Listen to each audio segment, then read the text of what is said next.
अच्छा, जिस तरह मैंने आपको बताया कि ट्रंप की जब पहली हुकूमत थी उसमें माइक पेंस का काम यह था कि जो भी सख्त से सख्त बात, वैसे ट्रंप खुद भी उसमें कोई अनफिल्टर्ड ही है, उसको किसी की मदद की ज़्यादा ज़रूरत नहीं होती, लेकिन जो बात वो ना कह सके तो वो माइक पेंस से, वीपी से उस वक्त कहलवाता था। इस वक्त भी जेडी वैंस का वही काम है कि वो काफ़ी सख्त बात, जिस तरह जेलेंस्की के साथ जो हुआ व्हाइट हाउस के अंदर ही, बड़ी सख्त सख्त बातें जो ट्रंप उस वक्त नहीं भी कर रहा था, तो जेलेंस्की को ज़्यादा चुभने वाली बातें जो है वो जेडी वैंस ने की। उस तरह लिंडसी ग्रैहम जो है, जो सेनेटर है, उसकी तरफ से भी जिस तरह अभी इंडिया को ये ब्लड मनी की बात करके उसको हिट किया गया है कि ऐसे हम अलाउ नहीं होने देंगे कि एक जंग चल रही है और जंग के बीच में हम वो इनोसेंट्स मारे। और उसने सही बड़ी ठीक ठाक एक्सप्लेनेशन दी कि जो लोग मर रहे हैं और 5 लाख 6 लाख ज्यादा सिर्फ यूक्रेनी मर गए हैं, और उसके बीच में हम रशिया पे सैंक्शन लगाएंगे और सैंक्शंस के बीच में तुम लोग 2-3 साल से जो आप लोगों को प्रॉफिट हो रहा है तो वो आप लोग कमाते रहेंगे, और हम इसको कभी अलाउ नहीं करेंगे, हम पूरी सैंक्शन आप लोगों पे लगाएंगे कि एलआई हो या ना हो, हमने अपनी सैंक्शन लगानी है, क्योंकि किसी किस्म का एक ब्रेक थ्रू आ नहीं रहा। सबमरीन्स वाली बात आपने देख ली कि जो है 2 सबमरीन अमेरिका ने लॉन्च कर दी, न्यूक्लियर सबमरीन्स रशिया की तरफ। उसके अलावा यूके में जो 17 साल से जो न्यूक्लियर वेपन्स अमेरिका ने अपने न्यूक्लियर वेपन्स, यूके के न्यूक्लियर वेपन्स के अलावा अपने जो हटा लिए थे, वो वापस हम अभी 2025 में लगा लिए हैं। एक रशिया को मुसलसल इस तरफ के हमारे साथ कॉम्प्रोमाइज की तरफ चलो, किसी तरफ लेके जाओ। अब मैं आपको बताऊं कि रशिया ने भी जब कोई सख्त बात करनी होती है तो उनके दो तरीके हैं। एक है उनका दिमित्री मेडवेदेव, ये उनका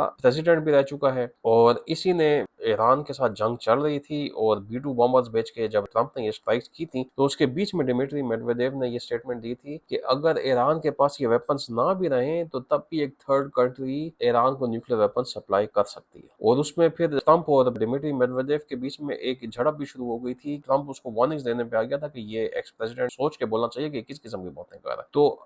अभी किस्म की वो बड़ी सख्त स्टेटमेंट जो है वो दिमित्री मेडवेदेव की साइड से अभी पिछले दिनों में ये आती रही है न्यूक्लियर वेपन्स के बारे में। जितना इसने ट्रंप ने न्यूक्लियर सबमरीन्स रशिया की तरफ लॉन्च कर दी, उतनी उसकी साइड से भी ये वाली स्टेटमेंट्स आती रही। अच्छा, ये भी आपको पता हो, ये बात मैं मिस कर रहा था कि F-35 अभी अभी यूके को मिल गए हैं, और यूके को वो वाली कैपेबिलिटी मिल गई है कि वो F-35 वेपन जो उनके पास पहले भी जहाज तो आ गए थे, लेकिन ये इनको वो वाली कैपेबिलिटी के साथ मिल गए हैं कि ये बाय एयर F-35 जो है न्यूक्लियर वेपन ये रशिया पे लॉन्च कर सके। तो चीजें मुसलसल एस्केलेट करने का ये इसका मतलब नहीं है कि ये न्यूक्लियर वॉर की तरफ बात जा रही है, लेकिन ये सिर्फ रशिया को डराना, जो रशिया डर नहीं रहा कि यूके को हमने जो है न्यूक्लियर वेपन्स भी वापस रीइंस्टॉल कर लिया 17 ईयर्स बाद, और उसके बाद F-35 में भी वो कैपेबिलिटी हमने दे दी है कि वो F-35 के जरिए जो है वो रशिया पे बाय एयर जो है वो भी न्यूक्लियर वेपन्स फायर कर सके।